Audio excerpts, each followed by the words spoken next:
Hi everyone, നമുക്ക് വീട്ടിലൊക്കെ ചെയ്തെടുക്കാൻ പറ്റിയ ഒരു ചെറിയ ക്ലിപ്പ് ഉണ്ടാക്കി നോക്കിയാൽ വളരെ സിമ്പിളാണ്. നമുക്ക് അവൈലബിൾ ആയിട്ടുള്ള സാധനങ്ങളൊക്കെ കൊണ്ട് തന്നെ സ്റ്റിച്ച് പോലും ചെയ്യാതെ കൈത്തയിലൊക്കെ വെച്ചിട്ട് ചെയ്യാൻ പറ്റുന്ന ഒരു സിമ്പിളായിട്ടുള്ള ഹെയർ ക്ലിപ്പുകളാണ് കേട്ടോ.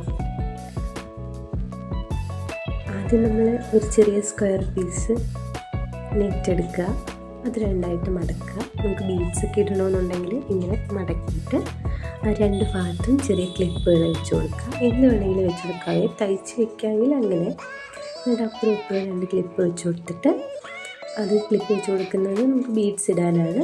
രണ്ട് സൈഡിൽ കൂടി നമുക്ക് ഇഷ്ടമുള്ള വൈറ്റോ അല്ലെങ്കിൽ വേറെ ഏതെങ്കിലും കളർ ബീഡ്സ് ഇട്ട് കൊടുക്കാം. എന്തെങ്കിലുള്ള ബീഡ്സാണ് ഞാനിപ്പോൾ ഇട്ട് കൊടുത്തത്.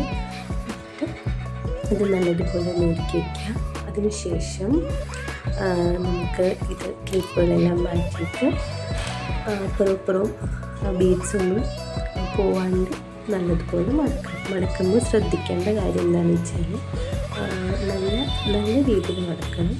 അങ്ങോട്ടും ഇങ്ങോട്ടൊന്നും പോവാത്ത രീതിയിൽ നല്ല രീതിയിൽ മടക്കിയിട്ട് വേണം നമുക്ക് സൂചി നൂലൊക്കെ കൊണ്ടുവന്ന് തയ്ച്ചു കൊടുക്കണം. തയ്ച്ചു കൊടുക്കാന്ന് വെച്ചാൽ ബീഡ്സ് അങ്ങോട്ടും ഇങ്ങോട്ടൊന്നും പോവാതിരിക്കാനും പിന്നെ നല്ല വൃത്തിയായിട്ടിരിക്കാനും തയ്ച്ചു കൊടുക്കാറുണ്ട്. നമുക്കാണെങ്കിൽ നല്ല രീതിയിലൊന്ന് തയ്ച്ചു കൊടുക്കുമ്പോൾ നല്ല പെർഫെക്ഷനൊക്കെ കിട്ടും. ചെറുതായിട്ട് തയ്ച്ച് അതൊന്ന് ശരിയാക്കി എടുക്കാം.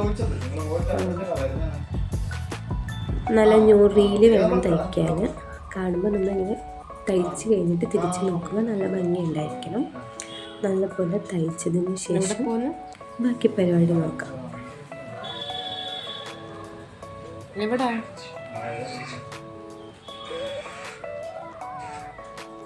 ബീഡ്സ് അപ്പുറവും ഇപ്പുറവുമുള്ള സൈഡിലെല്ലാം ഒന്ന് നല്ല രീതിയിൽ വെച്ച് കൊടുക്കണം.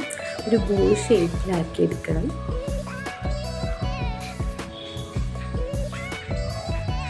ഓക്കെ, ഇപ്പം നമ്മുടെ ബോയൊന്ന് നല്ല രീതിയിലായി വന്നിട്ടുണ്ട്. അതിന് ശേഷം നൂലുകൊണ്ട് തന്നെ ചെറുതായിട്ടൊന്ന് ചുറ്റിച്ച് കൊടുക്കുക. അതൊന്ന് വൃത്തിയായിട്ടിരിക്കാൻ വേണ്ടിയിട്ടാണ്, ഇളകിയൊന്നും പോകാണ്ടിരിക്കാൻ വേണ്ടിയിട്ടൊന്ന് ചെറുതായിട്ടൊന്ന് തയ്ച്ച് വെച്ചാലും നല്ലതായിരിക്കും. നല്ലതുപോലെ ഒന്ന് തയ്ച്ച് വയ്ക്കുന്നത് നല്ലതാണ്. അതിനുശേഷം നമ്മൾ ത്രെഡൊക്കെ കട്ട് ചെയ്തതിന് ശേഷം പിന്നെ അത് നല്ല വൃത്തിയായിട്ട് ഒന്ന് ഷേപ്പ് ചെയ്ത് എടുക്കുക. അതിനുശേഷം നമുക്ക് വേണ്ടത് ഈ ബോയ്ക്ക് വേണ്ട സംഭവം ഇനി വേറൊരു നെറ്റ് എടുക്കുക. നെറ്റ് എടുത്തിട്ട് അതൊന്ന് മുറിഞ്ഞ് കൊടുക്കുക. അപ്പോൾ ഈ നെറ്റ് എങ്ങനെയാണ് നമ്മൾ എടുത്തതെന്ന് വെച്ചാൽ ഇതുപോലെ തന്നെ ഒരു സ്ക്വയർ ഷേപ്പിൽ ഒരു തുണി എടുത്തിട്ട് അതിൽ ക്രോസിന് വെട്ടണം. നമ്മളിങ്ങനെ വെച്ചിട്ട് ഇങ്ങനെ വട്ടത്തിൽ വെട്ടിയെടുക്കണം. വെട്ടിയെടുക്കുമ്പോൾ നമുക്കൊരു ഷേപ്പ് കിട്ടും. ചിലപ്പോൾ പല ഷേപ്പായിരിക്കും കിട്ടുന്നത്. എന്നാലും സാരമില്ല, നമുക്ക് ഇഷ്ടപ്പെട്ടൊരു ഷേപ്പ് കിട്ടിക്കഴിഞ്ഞിട്ട് അത് വെച്ച് ഇങ്ങനെ ഞൊറിഞ്ഞാൽ മതി. ചിലപ്പോൾ റൗണ്ടിൽ കിട്ടാം, ചിലപ്പോൾ ഈ ഷേപ്പിൽ കിട്ടാം. എങ്ങനെയാണെങ്കിലും നല്ല ഭംഗിയായിരിക്കും. അത് വൃത്തിയായിട്ട് ഇങ്ങനെ ഞൊറിഞ്ഞ് കൊടുക്കണം. നല്ല രീതിയിൽ ഞൊറിഞ്ഞ് കൊടുക്കണം. ഞൊറിഞ്ഞ് എടുക്കുന്ന പോലെ ഇരിക്കും അതിൻ്റെ ഭംഗി. അത് നല്ലതുപോലെ പതുക്കെ ഞൊറിഞ്ഞ് കൊടുക്കുക. എന്നിട്ട് നമുക്ക് എന്തെങ്കിലും ഒരു റിബണോ അല്ലെങ്കിൽ ഒരു നൂലോ ഒക്കെ വെച്ചിട്ട് ഇതുമായിട്ട് അറ്റാച്ച് ചെയ്യാം. നല്ലപോലെ ഞൊറിഞ്ഞതിന് ശേഷം ഇതുപോലെ ഒന്ന് ചെയ്യണം. അതായത് ബട്ടർഫ്ലൈയുടെ ചിറക് പോലെയൊക്കെ ഇരിക്കും. എന്നിട്ട് വേണമെങ്കിൽ അതിലും ഒരു ത്രെഡ് ഇട്ട് വേണമെങ്കിൽ നമുക്ക് ചെയ്യാം. ഒന്ന് ആ ഒരു ഞുറവൊന്നും പോവാണ്ട് വൃത്തിയായിട്ട് വെക്കാൻ പറ്റും. പക്ഷെ നമ്മൾ ഇപ്പോൾ അങ്ങനെ ചെയ്യുന്നില്ല. നമുക്ക് എളുപ്പപ്പണിയല്ലേ നോക്കുന്നത്. നമ്മളൊരു റിബൺ എടുക്കുക. റിബണോ നൂലോ എന്താണെന്ന് വെച്ചാൽ ചെയ്യുക. റിബൺ ആകുമ്പോൾ നമുക്ക് അവിടെ പിന്നെ വേറൊന്നും ചെയ്യേണ്ട ആവശ്യം വരത്തില്ല. അപ്പോൾ അവിടെ കവറാവും, നമ്മൾ ആ സ്റ്റിച്ച് ചെയ്ത ഭാഗമൊന്നും കവറാവും. റിബൺ വെച്ചിട്ട് ഒന്ന് നല്ല രീതിയിൽ കെട്ടിക്കൊടുക്കണം. കെട്ടിക്കൊടുത്ത് കഴിയുമ്പോൾ അവിടെ കണ്ണിനെ നല്ല രസമല്ലേ. നമ്മൾക്ക് ഇപ്പോൾ ആ എടുത്തിരിക്കുന്ന നെറ്റിനേക്കാളും കുറച്ചുകൂടെ ഡാർക്ക് കളർ റിബൺ ആണെങ്കിലും കുറച്ചുകൂടി ഭംഗിയാണ്. ആ ഭാഗത്ത് നമുക്ക് വേണമെങ്കിൽ വല്ല സ്റ്റോണോ അല്ലെങ്കിൽ വല്ല മുത്തൊക്കെ വെച്ച് കൊടുക്കാം. അല്ലെങ്കിൽ വല്ല ഏതെങ്കിലും ഈ ടൈപ്പ് കോൺട്രാസ്റ്റ് കളർ റിബൺ ആണെങ്കിലും നല്ല ഭംഗിയായിരിക്കും. നമ്മൾ നല്ല രീതിയിലൊന്ന് കെട്ടിയിട്ട് ആ ബോയൊക്കെ നല്ലപോലെ ഒന്ന് വിരിച്ചിട്ട് നോക്കാം.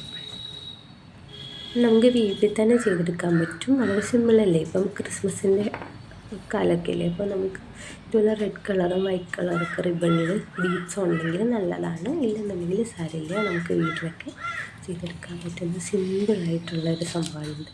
അതിനുശേഷം നമ്മുടെ മെയിൻ പാർട്ട് എന്താണെന്ന് വെച്ചാൽ ക്ലിപ്പ് നമുക്ക് തലയിലോട്ട് വയ്ക്കണ്ടേ, അതിന് ക്ലിപ്പ് വേണമല്ലോ. അപ്പോൾ നമുക്ക് ഒരു ഗ്ലൂ എടുക്കാം. ഗ്ലൂ എന്ന് വെച്ചാൽ ഫെബ്രിക് ഗ്ലൂ ആണ്, നമ്മൾ സാധാരണ കടയിലൊക്കെ കിട്ടും. അപ്പോൾ അത് എടുത്തിട്ട് ഇതുപോലൊരു ക്ലിപ്പ് എടുക്കുക. ക്ലിപ്പ് എടുത്തിട്ട് നമ്മൾ നല്ലതുപോലെ ഗ്ലൂ അതിനകത്ത് തേച്ച് പിടിപ്പിക്കുക. അതിനുശേഷം അതിലേക്ക് ഒട്ടിച്ചു കൊടുക്കുക. അത്രേ ഉള്ളൂ സംഭവം, സിമ്പിളാണ്. ഗ്ലൂ അതിലേക്ക് നല്ല രീതിയിൽ തേച്ച് കൊടുക്കണം, കാരണം ചിലപ്പോൾ അത് ഇളകി പോകാൻ സാധ്യതയുണ്ട്. നല്ല രീതിയിൽ തേച്ച് കൊടുത്തതിന് ശേഷം നമ്മുടെ ബോയിലേക്ക് അറ്റാച്ച് ചെയ്ത് കൊടുക്കണം.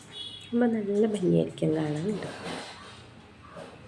എന്നിട്ട് കുറച്ച് നേരം ഉണങ്ങി കഴിയുമ്പോൾ നമുക്കെടുത്ത് തലയിൽ വയ്ക്കാം. കൊച്ചു കുട്ടികൾക്കൊക്കെ നല്ല ഭംഗിയായിരിക്കും, വലിയവർക്കും മുതിർന്നവർക്കെല്ലാം ചെയ്യാം.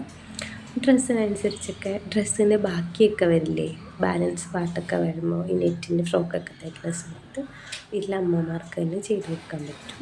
ആർക്ക് വേണമെങ്കിലും, കൊച്ചു കുട്ടികൾക്കാണെങ്കിലും ചെയ്യാൻ പറ്റും. നല്ല രീതിയിൽ ഒട്ടിച്ചു കൊടുക്കുക. ഒട്ടിച്ചു കൊടുത്തതിന് ശേഷം പിന്നെ നമുക്ക് ഉണങ്ങിയതിന് ശേഷം വെക്കാം. നല്ല ഭംഗിയായിരിക്കും. എല്ലാവരും ട്രൈ ചെയ്ത് നോക്കണം.